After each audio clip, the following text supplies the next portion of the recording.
May I come in, sir? Yes, come in. Good evening, sir. Good evening. बैठिए. Thank you, sir. Ravi Kumar Sihag. जी sir. अपने विषय में बताएं हमें. सर मेरा नाम रवि कुमार सिहाग है. मैं राजस्थान के गांव 3 DM जिला श्रीगंगानगर का निवासी हूं. मैंने अपना ग्रेजुएशन पॉलिटिकल साइंस, इकोनॉमिक्स और इंग्लिश लिटरेचर से महाराजा गंगा सिंह यूनिवर्सिटी से किया है.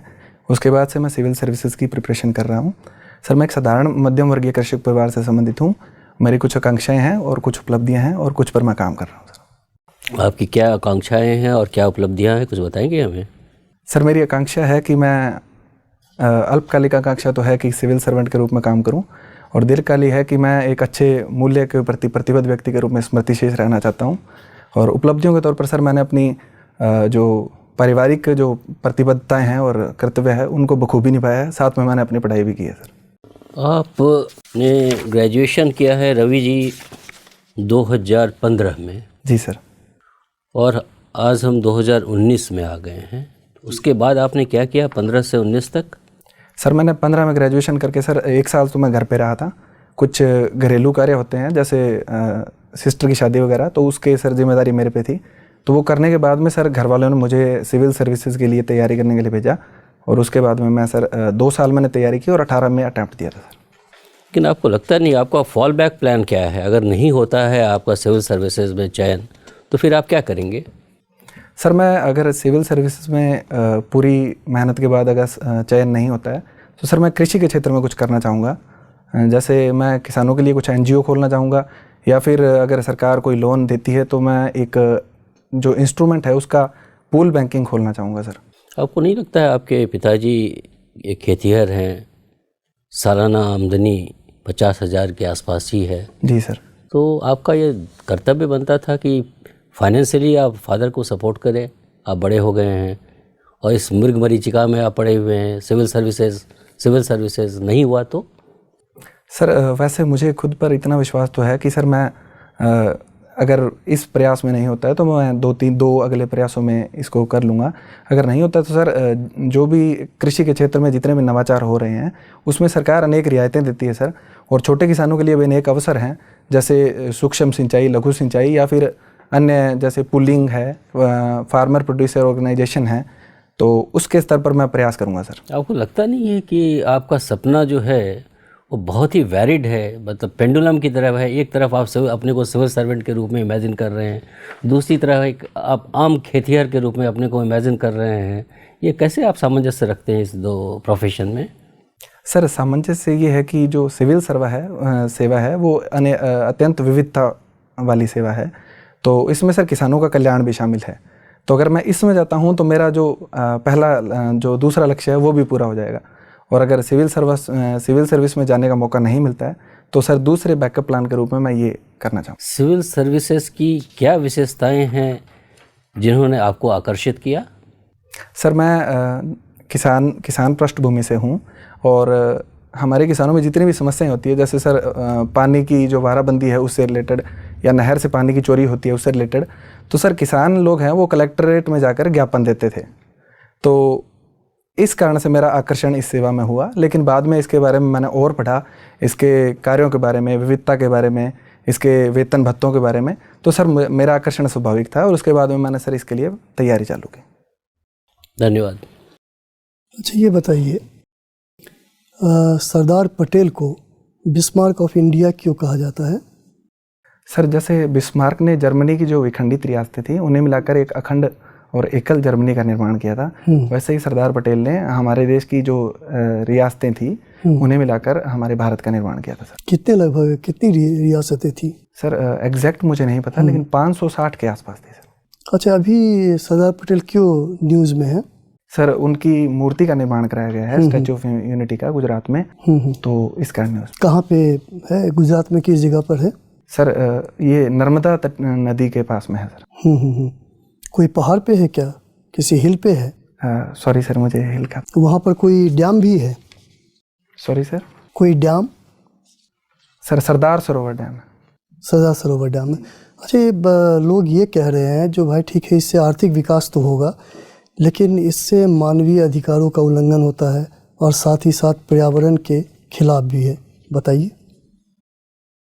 सर पर्यावरण के खिलाफ तो जो तर्क है वो ये है कि जो डैम है उसके खिलाफ तर्क था कि जो डैम बनाने से जो पर्यावरण में वन भूमि का ह्रास हो जाता है, वो जलमग्न हो जाती है। तो ये प्रमुख तर्क थे। और मानवीय अधिकारों के मुद्दे पर जो आदिवासी लोग हैं सर, उन्हें भूमि से विस्थापित कर दिया गया और उनके विस्थापन का मुद्दा सर अभी तक चल रहा है। उसे पूरी तरह से सरकार द्वारा खत्म नहीं किया गया है। तो ये प्रमुख मुद्दे थे। लेकिन सर मूर्ति बनाने के पक्ष में ये है कि अगर मूर्ति बनाते हैं तो एक तो सर विश्व में हमारा जो नाम है कि भारत में सबसे बड़ी मूर्ति है, दूसरा सरदार पटेल के योगदान को देखते हुए हम ये मूर्ति बना सकते हैं, और तीसरा ये है कि सर अगर ये टूरिज्म प्लेस के रूप में डेवलप होता है तो एक तो इसकी जो टिकट है उससे आमदनी होगी, दूसरा से इसके बाहर जो एरिया डेवलप होगा उससे भी सर लोगों को रोजगार के अवसर। तो सस्टेनेबल डेवलपमेंट से क्या समझते हैं आप? सर सतत विकास की परिभाषा ये है कि अगली पीढ़ी के जो जितने भी रिसोर्स हैं उनको हम खत्म किए बिना अगली पीढ़ी के एक ट्रस्टी के रूप में अगर हम रिसोर्स के लिए काम करें तो सतत विकास है सर। तो स्टैच्यू ऑफ यूनिटी के बारे में कहा जाता है जो सस्टेनेबल डिज़ाइन नहीं है, कुछ पता है आपको? सॉरी सर, इसके बारे में तो नहीं पता है। मतलब इस स्टैच्यू को बनाने में क्या क्या कंपोनेंट्स क्या लगे, कुछ आइडिया है? सॉरी सर, वो भी आपको ध्यान में नहीं है, कोई बात नहीं। मोस्ट फेवर्ड नेशन सुना होगा आपने? जी सर, बताइए।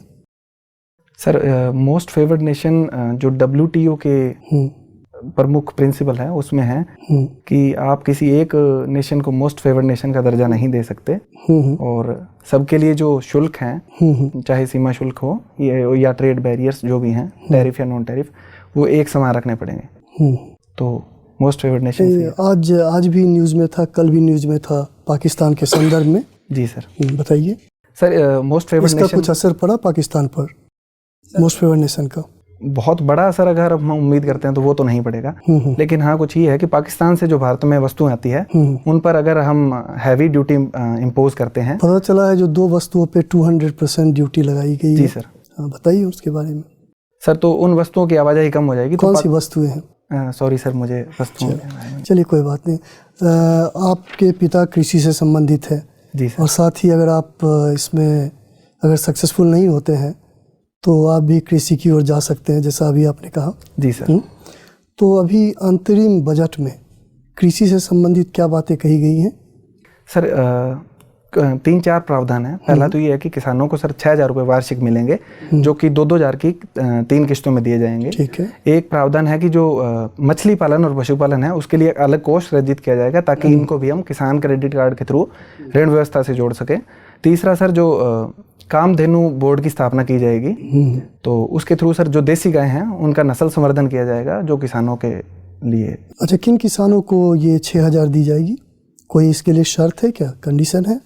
सर जिनकी भूमि 2 हेक्टेयर से कम है, जिनके पास कृषि भूमि, उन्हें दी जाएगी। तो राजस्थान में 2 हेक्टेयर का अर्थ क्या हुआ? कितना एकड़ हुआ, कितना बीघा हुआ? सर 8 बीघा 2 हेक्टेयर का अर्थ होता है 10,000 वर्ग मीटर होता है सर 1 हेक्टेयर। 1 हेक्टेयर 10,000। तो आपके पास कितना है? सर 10 बीघा जमीन है हमारे पास। आपके पास यानी 2 हेक्टेयर के अंदर है आप? 2 हेक्टेयर से ऊपर है सर हम। तो यानी आपको इससे फ़ायदा नहीं, आपके पिताजी को फ़ायदा नहीं है? नहीं सर। चलिए मुझे एक अंतिम सवाल का जवाब दीजिए। राजस्थान में औरतों की शिक्षा के लिए क्या कौन कौन से विद्यालय और विश्वविद्यालय हैं जो कि बहुत प्रख्यात है? सर एक तो वनस्थली विद्यापीठ है टोंक में, जो बालिका शिक्षा के लिए बहुत विख्यात है। इसमें सर खेल कूद पर भी उतना ही फोकस दिया जाता है जितना बालिकाओं की शिक्षा पर है। उसके अलावा सर मोदी यूनिवर्सिटी है जो लक्ष्मणगढ़ में है, वो भी बालिकाओं की शिक्षा के लिए बहुत फेमस है सर। और कोई? सर अभी मैं 2 ही रिकॉल कर पा रहा हूँ। 2 ही रिकॉल कर। चलिए थैंक यू। रवि, आपके इस डिटेल्ड एप्लीकेशन फॉर्म से जो जानकारी मैं ले पा रहा हूँ वो ये कि आप एक कम जोत वाले ही किसान हैं आमतौर पर, केवल 50,000 रुपये वार्षिक आपने आय लिखी है, और बड़े पैमाने पर खेती का फेमिनाइजेशन पूरी दुनिया में हुआ है, राजस्थान में भी हुआ है। मैं एज्यूम कर रहा हूँ कि आपकी माताजी भी इस खेती में सहायता करती ही होंगी। फिर आपने इस राशि को केवल पिता की आय क्यों बताया है, माताजी की आय को क्यों नहीं शामिल किया? सर ये गलती तो हुई है मुझसे कि मम्मी का भी बहुत योगदान रहता है खेती में, और मैं लिख नहीं पाया सर तो ये कोई आश्चर्य की बात नहीं है, ऐसा कई आवेदनकर्ताओं से होता है। मैं एक ईमानदार आकलन चाहता हूँ कि ऐसा करते समय हमारे मस्तिष्क के पिछले हिस्से में क्या चल रहा होता है। हम क्यों अक्सर अपने परिवार की स्त्रियों के महत्व को, ऐसा नहीं कि हमारी मंशा ऐसी होती है, लेकिन हम अक्सर दर्ज करने में चूक जाते हैं। क्या हमारे अंदर एक पितृसत्ता होती है? हाँ बिल्कुल सर, अगर ईमानदार मूल्यांकन करें तो इस बात से नकारा नहीं जा सकता। हम सभी सर पितृसत्तात्मक ढांचे के अंदर जकड़े हुए हैं और इससे 100% मुक्त हो पाना बहुत ही मुश्किल काम है। और दूसरा ये है कि महिलाओं की जो कार्य है उसे सर हम जीडीपी के अंदर भी नहीं आंकते हैं। जो भी वो घरेलू कार्य करती है या कृषि में योगदान करती है उसे जीडीपी कैलकुलेशन में भी नहीं आंका जाता है। और जो घर की आय होती है वो भी सामान्यतः किसान परिवार के लिए पिता की आय होती है सर, ये मुख्य कारण। ठीक बात है। रवि, ये बताइए कि हाल में 16वीं लोकसभा समाप्त हुई है। जी सर। अगर हम विधायी कार्य की दृष्टि से देखें तो इस 16वीं लोकसभा की क्या प्रमुख उपलब्धियां थीं और क्या प्रमुख निराशाएं हैं? अगर आप 3 उपलब्धि और 3 निराशाएं बता देंगे तो मेरे लिए पर्याप्त होगा। सर उपलब्धि के स्तर पर तो सर एक तो जीएसटी का इम्प्लीमेंटेशन है, वो 16वीं लोकसभा ने किया है। दूसरा सर अगर कार्य की बात करें तो पिछली लोकसभा से, हालांकि ओवरऑल कार्य को अच्छा नहीं आ सकता, लेकिन पिछली लोकसभा से इसने अच्छा कार्य किया, 83% विधेयक पारित किए हैं। और तीसरा सर कोई बात नहीं, तो ऐसी कौन सी प्रमुख निराशाएं हैं जो विधायी अपेक्षाएं थी लेकिन ये लोकसभा पूरी नहीं कर सकी? सर एक तो महिला आरक्षण विधेयक था, वो लोकसभा पास नहीं कर पाई, क्योंकि सर महिलाओं का लोकसभा में प्रतिनिधित्व देखते हुए मैं इसे एक आवश्यक मानता हूं कि महिलाओं को आरक्षण दिया जाना चाहिए। दूसरा सर जो नागरिकता बिल है, इसके संदर्भ में जो जितने भी वाद विवाद थे उनको ये पूरा नहीं कर पाई है, क्योंकि राज्यों को भी संतुष्ट नहीं किया है। और तीसरा कोई बात नहीं। रवि, अभी मैं बड़े ध्यान से सुन रहा था जब सरदार पटेल की मूर्ति की बात हो रही थी। हमारे देश में सरदार पटेल की बहुत बड़ी मूर्ति लगाई गई है, अच्छी बात है। एक अन्य भारतीय और दरअसल एक गुजराती, महात्मा गांधी की मूर्ति हाल के कुछ समय में एक अफ्रीकी देश में गिराई जा रही है। वहाँ एक पूरा घाना में, अगर आपको याद हो, कि गांधी मस्ट फॉल करके एक पूरा आंदोलन चला और अंततः मूर्ति हटा दी गई। क्यों गांधी जी की मूर्ति से घाना के लोगों को आपत्ति थी और वे, आपको क्या लगता है, क्या ये आपत्ति सही थी? सॉरी सर, मुझे इसके बारे में पता नहीं है, मैं पढ़ूंगा जाके। चलिए कोई बात नहीं। सोशल मीडिया पसंद करते हैं आपने साक्षात्कार की भाषा हिंदी रखी है। मैं प्रिज्यूम करता हूं कि आप हिंदी में ही सोशल मीडिया में पार्टिसिपेट करते होंगे, फेसबुक पर, ट्विटर पर, जहां पर भी आप हैं। सर मैं इंग्लिश में पार्टिसिपेट। आप अंग्रेजी में करते हैं? जी सर। हिंदी में सोशल मीडिया में भागीदारी करने में क्या क्या तकनीकी दिक्कतें? सर तकनीकी दिक्कतों की अगर बात करें तो सबसे बड़ी समस्या सर टाइपिंग में आती है। हालांकि सर अभी जो गूगल के जितने भी ऐप्स आ रहे हैं, जैसे गूगल ट्रांसलिटरेशन है, उनसे सर टाइपिंग की समस्या काफ़ी हद तक हल हो रही है। तो लेकिन काफ़ी लोगों को इसके बारे में जागरूकता भी नहीं है। दूसरा सर हिंदी के अंदर जो टाइपिंग करते हैं, तो इंग्लिश टू हिंदी अगर हम टाइप करें तो जो कई शब्द होते हैं, जैसे अण होता है या अड़ होता है, तो उनका टाइपिंग आसान नहीं होती है। तो ये मुख्य समस्या हिंदी के अंदर है सर। आप हिंदी में क्यों नहीं करना पसंद करते हैं? आपको तो इन तकनीकी दिक्कतों के बारे से भी पार पाना आता है। सर इसका कोई ख़ास वजह तो नहीं है, लेकिन सर पहले से इंग्लिश में कर रहा था, तो हालांकि हिंदी में करता हूँ लेकिन उतना यूजुअली नहीं करता, और इंग्लिश में सर मैं ज़्यादा सहज महसूस करता हूँ, इसलिए। Thank you. जी सर। रवि जी आपका विषय हिंदी साहित्य है ना? जी सर। मुझे एक कविता याद आ रही है जिसमें कहते हैं कि जहाँ ना पहुँचे रवि वहाँ पहुँचे कवि। साहित्यकार के बारे में ऐसा अक्सर कहते हैं। तो कौन सी जगह है जहाँ कवि पहुँचते पर रवि नहीं पहुँच पाता? कुछ ऐसी कल्पनाएं करके बताइए, उदाहरण देके बताइए कि जैसे यहाँ कवि पहुँच गया और यहाँ रवि नहीं पहुँच पाया था। सर एक प्रेमचंद जी की कोटेशन है कि साहित्य, इतिहास और साहित्य के संबंधों पे उन्होंने कहा है कि इतिहास में तिथियां और घटनाएं सत्य होती है, बाकी सब असत्य, लेकिन साहित्य में तिथियां और घटनाएं असत्य होती है, बाकी सब सत्य है। तो जो एक साहित्यकार होता है वो दूसरे के पर काया प्रवेश करता है सर। उसके मानवीय जो भाव हैं उनके अंदर प्रवेश करके वो व्यक्ति अमुक समय पर क्या सोच रहा होगा, इस बारे में वो विस्तार से लिखता है। तो ऐसा कीजिए ना, हिंदी साहित्य में कोई रचनाओं के एग्जाम्पल लेके मुझे बताइए कि सर इस रचना में लेखक ने ये बात कही है, यहाँ तक रवि भी नहीं पहुँच पाता पर कवि पहुँच गया। सर आषाढ़ का एक दिन मोहन राकेश जी का नाटक है, उसके बारे में सर उन्होंने कालिदास के बारे में लिखा है कि कालिदास किस प्रकार सत्ता के साथ द्वंद्व करते हुए सत्ता के लालच के आगे झुक जाता है। तो ऐसा सर इतिहास में तो नहीं है, लेकिन उन्होंने अपनी कल्पना से उसे इतना यथार्थवादी बनाया है कि वो सत्य प्रतीत होने लगता है। तो यहाँ तक सर रवि नहीं पहुँच सकता जो कवि ने करके दिखाया। एक ही बताएंगे, एक कोई और भी सोच पाएंगे? सर जो प्रेमचंद जी का उपन्यास है गोदान, उसमें सर उन्होंने स्वतंत्रता संग्राम के जो वर्गगत चरित्र को उभारा है, या ग्रामीण समाज की जो सूक्ष्म जो समस्याएं हैं उनका जिस तरीके से विवेचन किया है, वो भी सर बहुत ही शानदार। एक परिभाषा साहित्य की आती है कि साहित्य समाज का दर्पण है। जी सर। मुझे ऐसा लगता है कि परिभाषा बहुत ही नाकाफी सी है, अपर्याप्त सी परिभाषा है। इस परिभाषा में क्या दिक्कतें हैं और इसको अगर ठीक करना चाहें तो हम कैसे ठीक कर सकते हैं, और अगर आपको ठीक लगती है तो जस्टिफाई कर दीजिए कि ठीक ही है। सर मुझे ये परिभाषा ठीक लगती है सर, क्योंकि सर समाज में जितनी भी जो भी चीज़ें चल रही होती है, अगर हम और किसी भी जैसे विषय को देखें तो उतना नहीं उकेर पाता जितना साहित्य उकेर पाता है। लेकिन समाज का दर्पण तो अखबार भी है और साहित्य भी है और टीवी का न्यूज़ प्रोग्राम भी है, सोशल मीडिया भी है, तो साहित्य कैसे अलग हुआ इन सबसे? जैसे मैं कहूँ कि सोशल मीडिया समाज का दर्पण है, फिल्में समाज का दर्पण है, अखबार समाज का दर्पण है, सारी बातें ठीक हैं। साहित्य समाज का दर्पण है, ये तो रिपीटेशन हुआ। तो साहित्य में इन सब से कुछ तो भिन्न होगा। अच्छा, मुझे बताइए कि अखबार और साहित्य में क्या अंतर है? दोनों समाज के दर्पण हैं, लेकिन तभी दोनों में अंतर तो होगा ही। क्या अंतर है दोनों में? सर एक अंतर तो मैं जो सोच पा रहा हूँ वो ये है कि साहित्य में सर कल्पनाओं का प्रयोग हम करते हैं, और जो सोच विचार करके किसी मनुष्य के मन में बैठने की जो क्षमता होती है वो साहित्यकार की अधिक होती है। अखबारों में भी सर जो तथ्य हैं उनका अधिक विश्लेषण किया जाता है, मनस्थितियों का कम विश्लेषण किया जाता है सर। तो मनस्थितियों का विश्लेषण जहाँ होगा वहाँ साहित्य होगा। तो साहित्य अखबार की तुलना में समाज का ज़्यादा अच्छा दर्पण है या उसकी तुलना में कमज़ोर दर्पण है या भिन्न प्रकार का दर्पण है? सर वो साहित्य पे निर्भर करता है कि वो किस प्रकार का है। जैसे अगर नागार्जुन की कविताओं की बात की जाए तो सर उसके बारे में नामवर सिंह ने कहा है कि तुलसीदास के बाद में नागार्जुन जी ऐसे कवि हैं कि उनकी रचनाएं हैं वो कवि संगोष्ठियों से लेकर गांव की चौपालों तक है। तो ऐसी कविताएं, अगर ऐसे कवि हैं तो निश्चित रूप से समाज का दर्पण अखबारों से भी अधिक मुझे लगते हैं। लेकिन अगर कोई कवि है जो कला को अधिक, जैसे सर शास्त्रवादी है या शिल्पवादी हैं, तो उनकी सर समाज के बारे में वो लिखते बहुत अच्छा हैं, लेकिन समाज तक उनकी जो समावेशन है वो उतना अच्छा नहीं हो पाता। आप लोकल डायलेक्ट्स बोलना पसंद करते हैं, बोलियां बोलना पसंद करते हैं? जी सर। और बोलियों में तो मुहावरे, लोकोक्तियाँ बहुत ज़्यादा होते हैं। जी सर। अभी आपने पितृसत्ता की बात की।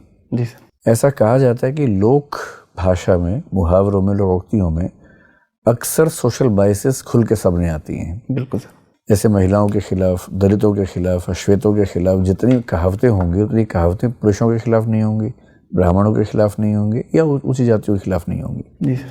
तो ऐसी 5 मुहावरे या लोकोक्तियाँ बताइए किसी भी भाषा की, हिंदी की, डायलेक्ट की, जो सीधे सीधे आपको लगता है कि पैट्रियार्की से भरी हैं या किसी और सामाजिक वर्ग की प्रभुत्व की भावना से भरी हुई हैं। जैसे मैं आपको एग्जांपल दूं, कहाँ राजा भोज कहाँ गंगू तेली। जी सर। इसमें तेली को लाने की क्या जरूरत थी? तेली एक जाति है जो निम्न कही जाती है, तो तुलना करते हुए उसे कमज़ोर बताने की क्या ज़रूरत थी? तो ऐसी कुछ और कहावतें बताइए जिससे पता लगे कि जो लोक भाषा है, डायलेक्ट्स हैं, मुहावरे हैं, कैसे वो सोशल डिस्क्रिमिनेशन को जस्टिफाई करते हैं। सर एक तो है कि जोरू ज़मीन जोर का नहीं तो किसी और का। ठीक है। एक है सर कि बंगी की पहुंच नाली तक। ठीक है। और उसके अलावा सर तीसरा है कि नीच जात लतियाए अच्छा। और चौथा है कि कहने से कुम्हार गधे नहीं चढ़ता। और 5वां है कि सर एक हिंदी में ही है कि सर मैं थोड़ा सा वो स्लिप हो रही है दिमाग से। बुरी नज़र वाले तेरा मुंह काला। हाँ जी सर। क्या इसमें कोई दिक्कत है? ठीक है। सर इसमें दिक्कत लगती है सर मुझे। क्या दिक्कत है इसमें? सर इसमें रंग भेद के हमारे जो व्यूज़ हैं वो उजागर होते हैं सर। हाँ, क्योंकि भारत पर हमने तो गौरव नहीं किया था, तो भारत में तो कहावत बुरी नज़र वाले तेरा मुंह गोरा होनी चाहिए थी। जी सर। और हम बोलते हैं मुंह काला। तो आपको लगता है कि रंग भेद का मामला है इसके पीछे? सर ना चाहते हुए भी सर इसमें रंग भेद का मामला बनता है।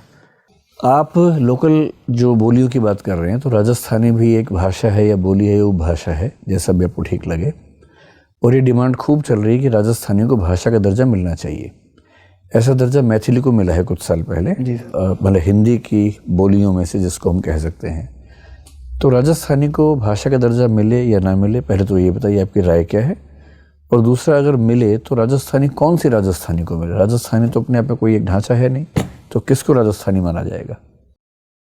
सर, अगर राजस्थानी को भाषा का दर्जा देने की बात है तो इसके पक्ष में जो तर्क दिए जाते हैं, सबसे पहले मैं उनको बताना चाहूँगा। उनका ये है कि राजस्थान की जो भाषा के जो प्रयोक्ता हैं उनका काफ़ी बड़ा वर्ग है, 3-4 करोड़ लोग बोलते हैं।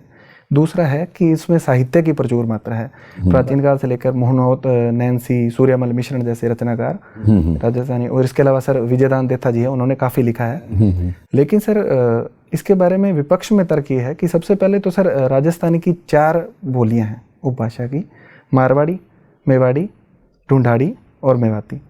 अगर मारवाड़ी, मेवाड़ी, जी सर, जयपुरी, जयपुरी को ढूंढाड़ी कहते हैं सर, और चौथी मेवाती। और मारवाड़ी नहीं है? मारवाड़ी बोला ना सर। अच्छा, दूसरी मेवाड़ी बताइए आपने, मालवी नहीं है? Sorry sir, Malvi. अच्छा ठीक है, बताइए। तो सबसे बड़ी समस्या तो ये है कि इनमें से हम भाषा का दर्जा देंगे किसको? क्योंकि सर अगर एक को देते हैं तो दूसरे वर्ग के प्रयोक्ता हैं, उनको सर तुलनात्मक वंचन की महसूस होगी, वो सोचेंगे कि भाषाई साम्राज्यवाद हम पर हावी हो रहा है। दूसरा ये है कि सर राजस्थानी की जो लिपि है सर, वो देवनागरी लिपि है। तो इस बेस पे भी इतना तर्क उनका लगता नहीं है कि जैसे सर मैथिली को दिया गया था तो उसकी कैथी या तिरहुत लिपि थी। और तीसरा ये है कि साहित्य भी इतना अधिक प्रचुर मात्रा में नहीं है। और चौथा ये है कि सर सवाल कि इससे होगा फ़ायदा क्या, कि अगर हम मारवाड़ी को जैसे राजस्थानी को देते हैं तो इसमें विश्वविद्यालय के स्तर पर उसकी पढ़ाई चालू हो जाएगी या अकादमिक स्तर पर उसमें शोध हो जाएंगे, लेकिन आम लोगों को कोई फ़ायदा नहीं होगा। लेकिन इससे सर एक अनियंत्रित श्रृंखला बन जाएगी बोलियों के स्तर पर आंदोलनों की, जो आगे सर तनाव ही जन्म देगी सर। मान लीजिए आप IPS बन गए, तो राजस्थान के आदमी हैं, राजस्थान में तो आजकल आरक्षण रेल की पटरियों से मिलता है। अब आप IPS बन गए और आपसे बात करके लग भी रहे कि आप पितृसत्ता के समर्थक नहीं हैं, बहुत ही जेंडर सेंसिटिव आदमी हैं। जी सर। अक्खा तीज के दिन राजस्थान में क्या होता है आपको भी पता है, हमें भी पता है। जी सर। अक्खा तीज के दिन खूब बाल विवाह होते हैं और किसी पुलिस वाले की हिम्मत नहीं होती कि वहाँ पर जाके रोक सके उनको। जी सर। तो मान लीजिए आप ज़िले के SP हैं और आपको पता लगा कि आपके ज़िले में कम से कम 300 बाल विवाह होने वाले अक्खा तीज के दिन, एक ही दिन होने वाले हैं, एक ही स्थान पे होने वाले हैं। पूरे ज़िले को पता है, हर बार पता होता है, आपको भी पता है। पिछला SP पितृसत्ता का समर्थक था, वो चुप रहता था। आप इस पर कैसे मैनेज करेंगे कि ये ना हो? और CM का भी दबाव है कि चुप रहना, कुछ बोलना मत, क्योंकि CM उन्हीं के वोट से CM है जो बाल विवाह करवा रहे हैं। कैसे हैंडल करेंगे? सर मैं 10-15 सेकंड लेना। हाँ, आप आराम से सोच के बताइए। सर पहली बात तो ये है कि सर दबाव चाहे किसी का भी हो, सबसे बड़ी बात है कि एक सिविल सर्विस होने के सिविल सर्वेंट होने के नाते सर संविधान है, मैं उसे फॉलो करूँगा। और संविधान के तहत संसद ने बाल विवाह के विरुद्ध कानून बना रखा है, तो अगर कानून बनाया तो उसे इम्प्लीमेंट करने की मेरी जिम्मेदारी है सर। और दूसरी बात यह है कि अगर लोगों में इस बात को लेकर है कि वो बाल विवाह कर रहे हैं, तो कुछ ऐसे भी अल्पसंख्यक होंगे जो इसे अनुचित बता रहे होंगे, तो सर मैं उनकी हेल्प लूँगा। और तीसरी चीज़ है कि धार्मिक लीडर हैं जो भी वहाँ पर जो बुद्धिजीवी होंगे, सर मैं उनकी मदद से ये प्रचार करवाऊँगा कि ये सब गलत है। और चौथा सर मैं सोशल मीडिया का यूज़ करूँगा कि इसके थ्रू जितने भी ग्रामीण स्तर पर जो भी निर्वाचित प्रतिनिधि है उनको एक मैसेज जाएगा कि आपके गांव के स्तर पर आपकी जिम्मेदारी है कि इसकी निगरानी रखी जाए, नहीं तो सर उनको इसके लिए जिम्मेदार ठहराऊंगा। चलिए, एक अपराधी है जी सर, जो कम से कम 10 बार बलात्कार कर चुका है। जी सर। लेकिन गवाह नहीं मिलते, सबूत नहीं मिलते, बच जाता है। पूरे इलाके को पता है कि वो बलात्कार करता है और जनरली छोटी बच्चियों का रेप करता है। जी सर। सबूत नहीं छोड़ता, दबंग आदमी है, कोई कुछ बिगाड़ नहीं पाता उसका। आप ज़िले में गए, आपको खबर मिली कि ऐसा आदमी है। अचानक 2 दिन बाद खबर मिली कि उसने एक और रेप किया किसी छोटी बच्चे के साथ और रेप करके भाग रहा है, उसके पीछे पीछे लोग भाग रहे हैं। आप पहुँचे अपने दल बदल के साथ, वहाँ पर दल बल के साथ, और ऐसी सिचुएशन है कि वो राज्य की सीमा क्रॉस करने ही वाला है। आप गिरफ्तार करना चाहेंगे तो भी शायद नहीं कर पाएंगे, क्योंकि वो सीमा क्रॉस कर लेगा। जनता बहुत बड़े हुजूम में, जनता आपसे कह रही है कि इसको मारिए, ख़त्म कीजिए, क्योंकि ये आदमी आप अदालत के रास्ते इसको सज़ा दिलवा ही नहीं सकते। ये इतना ताकतवर व्यक्ति है कि बच जाता है, सबूत नहीं मिलते। और सिचुएशन ऐसी है कि आपके खिलाफ कोई एक्शन होने की संभावना नहीं है, और जनता की भारी डिमांड पर आपके पास स्कोप है कि आप उसको मार दें। ये 100% तय है कि अगर आपने उसे गिरफ्तार किया किसी भी तरह से तो भी जमानत मिल जाएगी और उसे कुकर्म चलते ही रहेंगे। बहुत सारी महिलाएं वहाँ पर हैं, वो आपसे एकदम रो के कह रही हैं कि सर इसको मत छोड़िए, हम सबकी इज्जत का सवाल है, हमारी बच्चियों का सवाल है, क्या करेंगे आप? सर इस सिचुएशन में सर एक भावनात्मक दबाव तो रहेगा, लेकिन सर मैं उसे गोली तो नहीं मारूंगा सर, क्योंकि सर बिना कोई उसकी कोर्ट में ट्रायल हुए सर दंड देना सर वो ना तो संविधान के अनुरूप है सर, ना ही ये मैं अपने मूल्यों के इसे अनुकूल मानता हूँ। संविधान और जनता में कौन प्राथमिक है? सर संविधान प्राथमिक है सर। संविधान के लिए जनता है, ना कि जनता के लिए संविधान। सर अगर संविधान चलिए कोई बात नहीं, आप पूछिए। जी सर। हाँ रवि जी, आपने अपनी एरिया ऑफ इंटरेस्ट में लिखा है to converse with people in their local dialects and regional language. जी सर। तो अभी तक आपने कितनी क्षेत्रीय भाषाओं को सीखा है?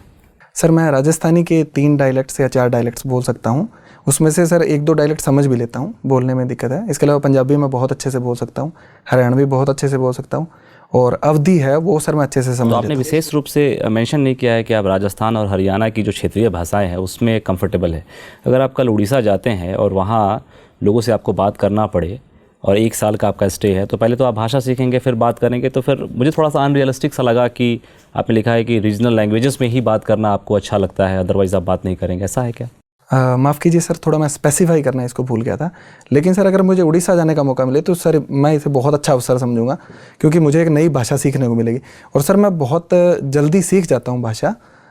तो अगर उसके साथ साथ में मैं सर इंटरेक्ट करता रहूँगा, कोई दुभाषा अगर उपलब्ध होगा तो उसके साथ, और बहुत जल्द मैं सर मुझे विश्वास है कि मैं उस भाषा को भी सीख जाऊँगा सर। ठीक है। अभी कमर्शियल सरोगेसी पे भारत सरकार का एक रेगुलेशन आया है, उन्होंने उसको कम्प्लीटली बैन कर दिया है।